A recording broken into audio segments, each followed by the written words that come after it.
Bagaimana kabarnya? Sehat semua? Sukacita semua? Coba Lause mau lihat wajahnya yang sukacita. Senyumnya, giginya. Oke, sekarang semua sudah siap untuk ikut sekolah minggu. Sudah berpakaian yang rapi. Sudah duduk yang manis. Oke, hari ini kita mau memuji Tuhan. Kita mau mendengarkan firman Tuhan. Kita bangkit berdiri. Kita menyanyikan hari ini harinya Tuhan. Tepuk tangan semuanya.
Oke adik-adik, sekarang semuanya lipat tangan, tutup mata, ikuti Lause Esther berdoa.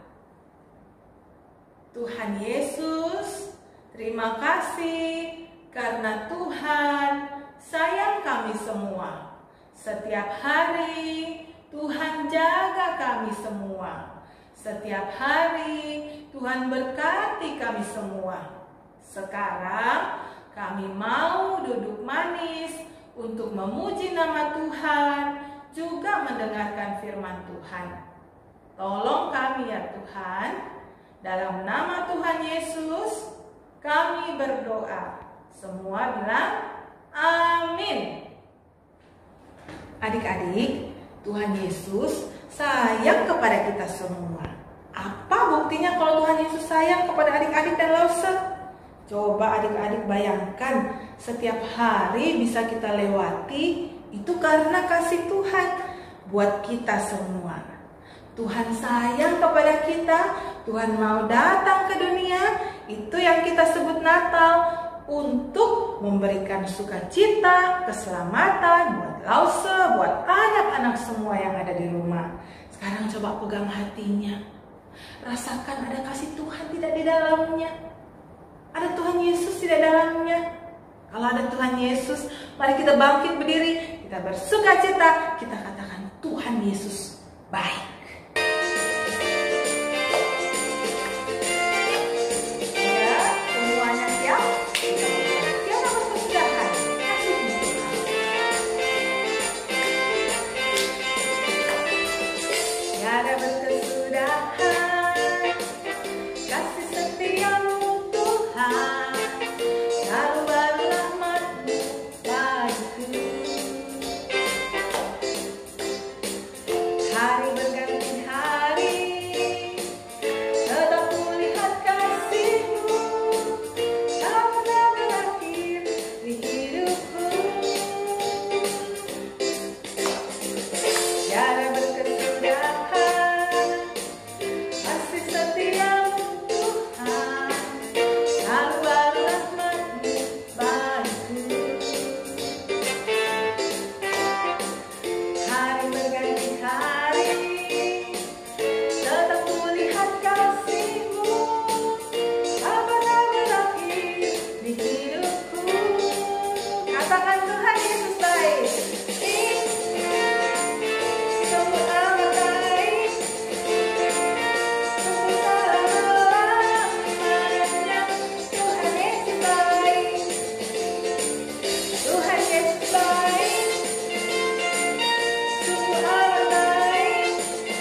Tidak terasa, hari ini kita sudah memasuki bulan yang ke-12 di tahun 2020. Ada yang tahu bulan 12 itu namanya apa ya? Iya, betul sekali. Namanya bulan Desember.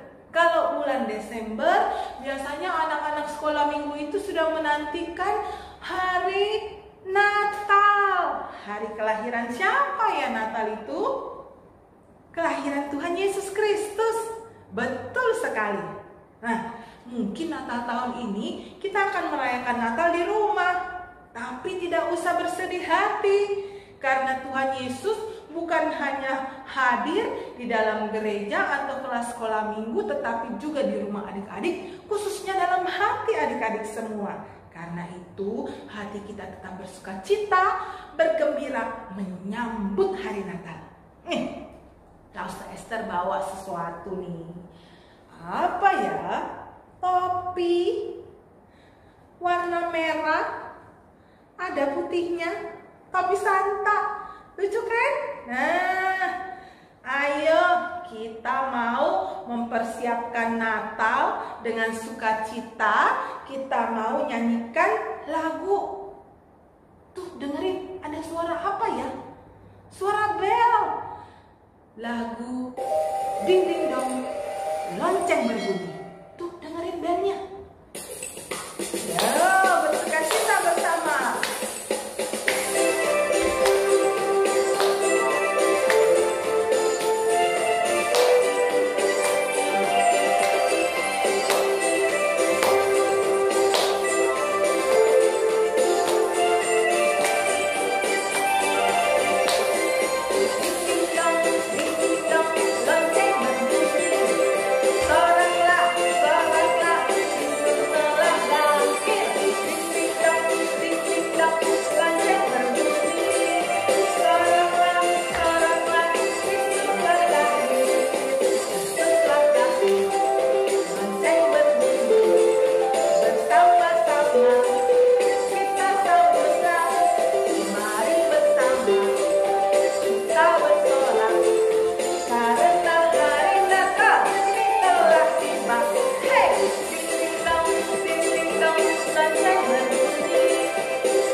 Adik-adik pasti juga punya.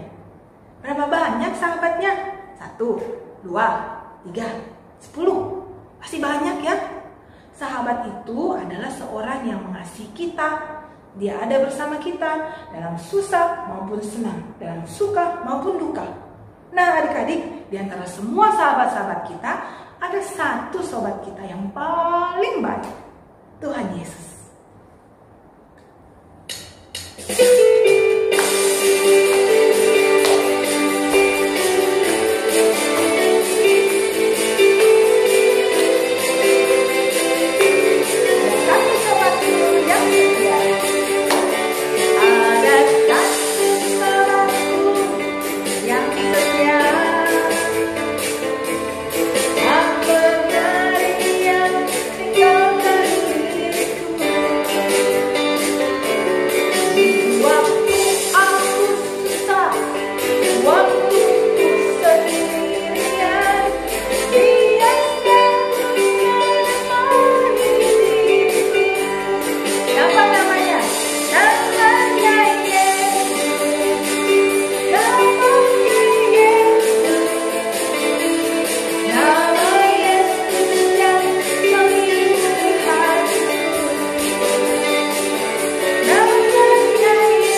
Adik-adik, sekarang waktunya kita mempersiapkan hati untuk mendengarkan firman Tuhan.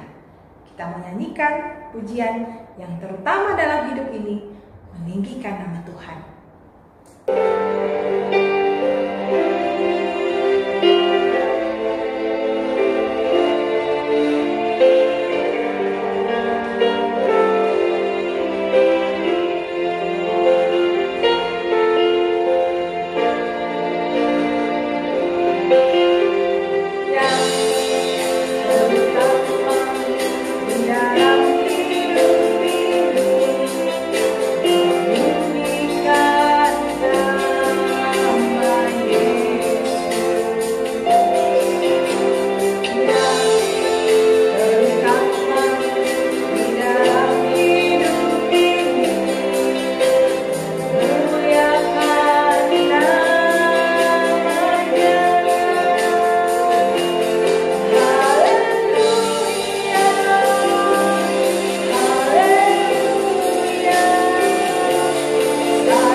Adik-adik, kita sekarang mempersiapkan hati kita dengan firman Tuhan. Mari kita berdoa. Tuhan Yesus, tolong kami supaya ketika firman Tuhan kami baca, kami dengarkan, hati kami sungguh dibuat mengerti akan firman-Mu dan hati kami diberikan kekuatan untuk melakukan firman Tuhan hari demi hari. Di dalam nama Tuhan Yesus kami berdoa. Amin.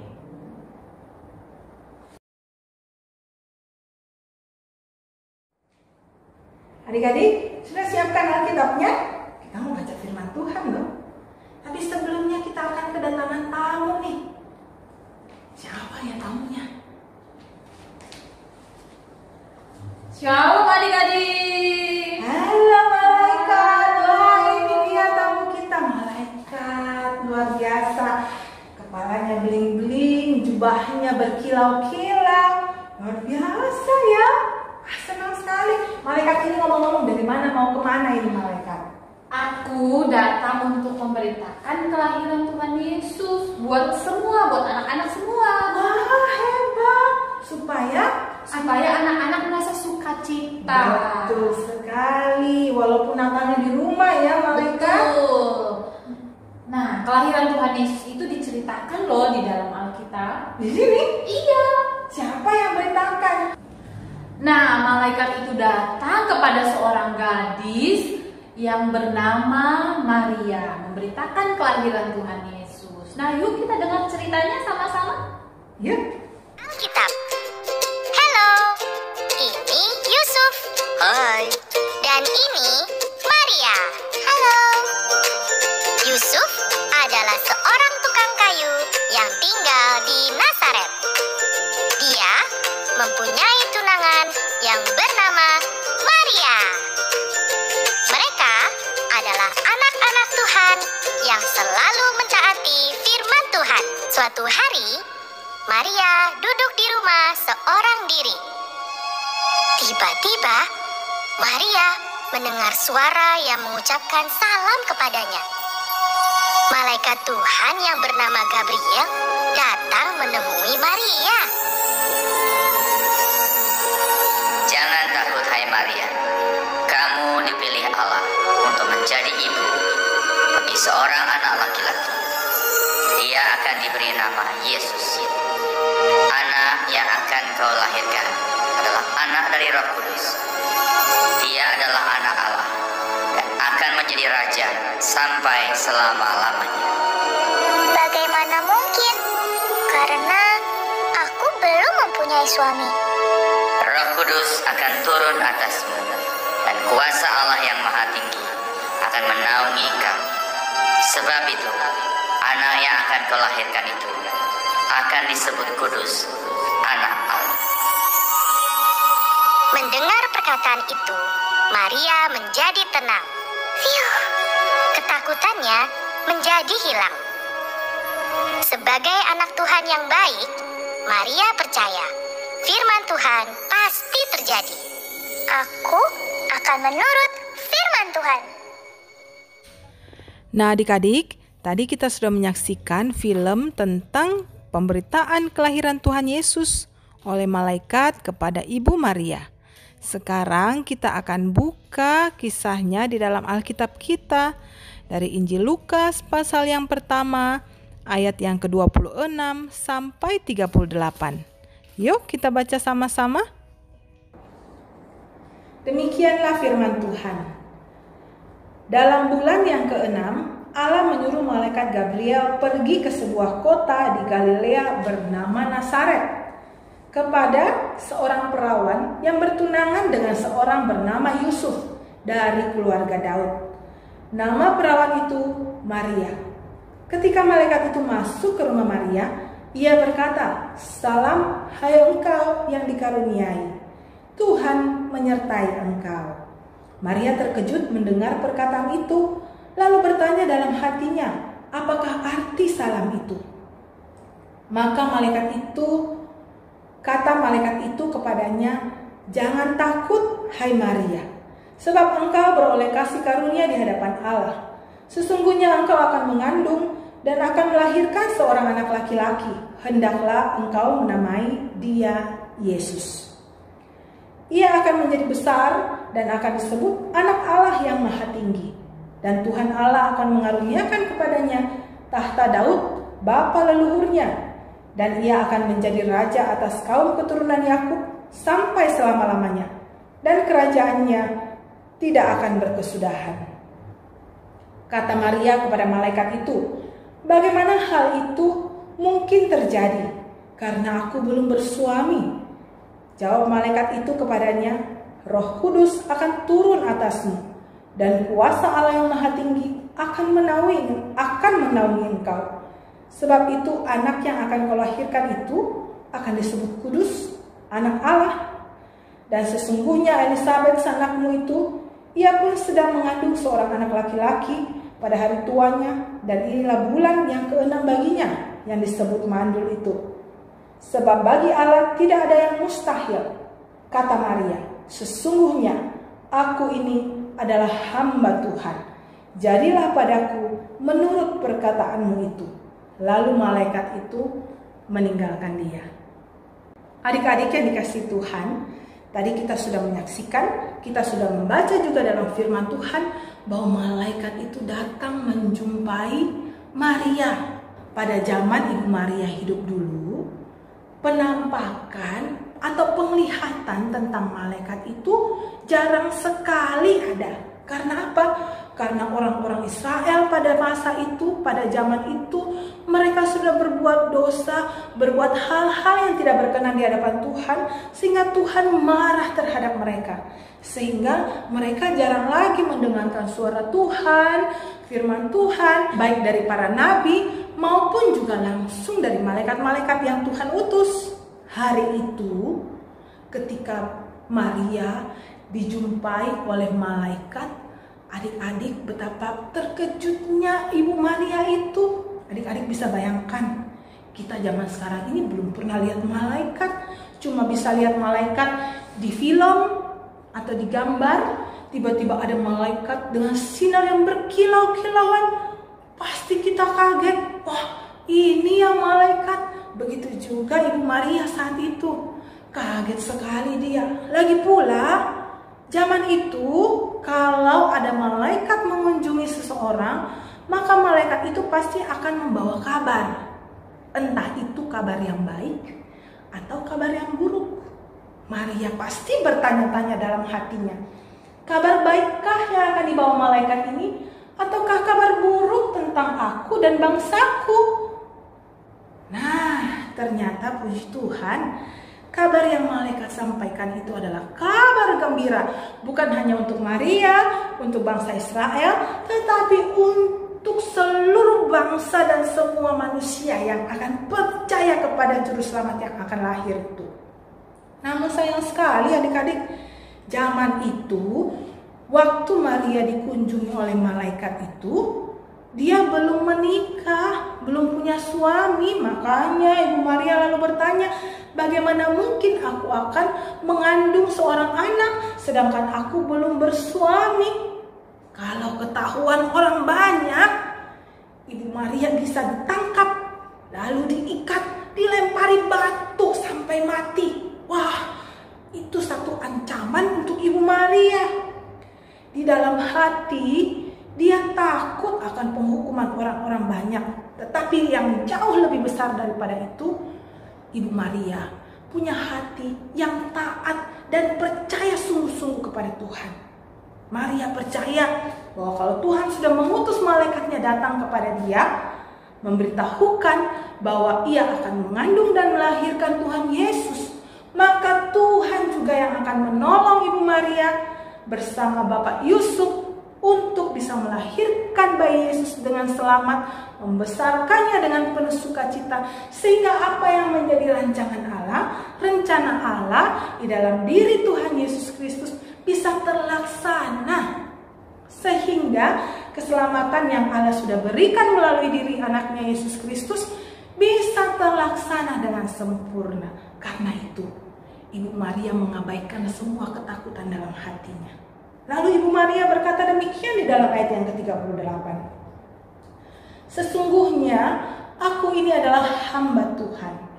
Jadilah padaku menurut perkataanmu itu. Luar biasa ya Ibu Maria. Sekalipun ada ancaman, sekalipun ada tantangan, bahkan maut yang ada di depannya, dia tidak mundur menjadi anak Tuhan. Dia tidak mundur menjadi pengikut Tuhan. Dia tidak mundur menjadi murid Tuhan. Dia tetap setia. Berkata Tuhan, jadilah kehendak Tuhan dalam hidupku. Nah, kita ini anak-anak Tuhan juga, murid-murid Tuhan juga, pengikut-pengikut Tuhan Yesus. Harusnya kita punya hati seperti Ibu Maria yang mau berkata, Tuhan, biarlah hidupku ini selalu melakukan apa yang menjadi kehendak Tuhan. Yang selalu berkata, jadilah kehendak Tuhan dalam hidupku, bukan kehendaknya aku. Gimana sih anak-anak Tuhan yang dalam hidupnya itu selalu melakukan kehendak Tuhan?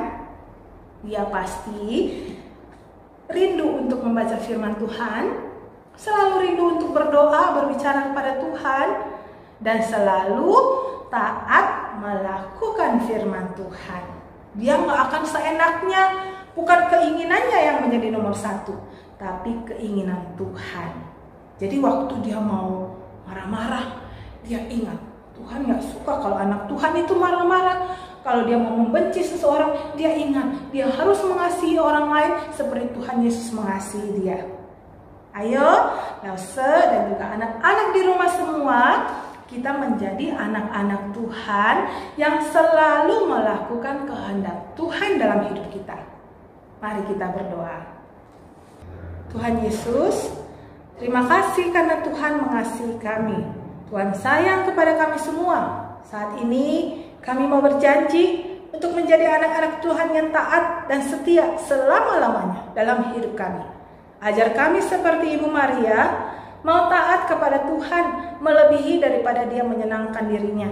Mau menyenangkan hati Tuhan melebihi daripada segala apa yang ada di dunia ini.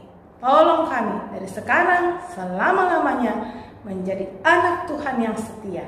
Dalam nama Tuhan Yesus kami berdoa. Amin.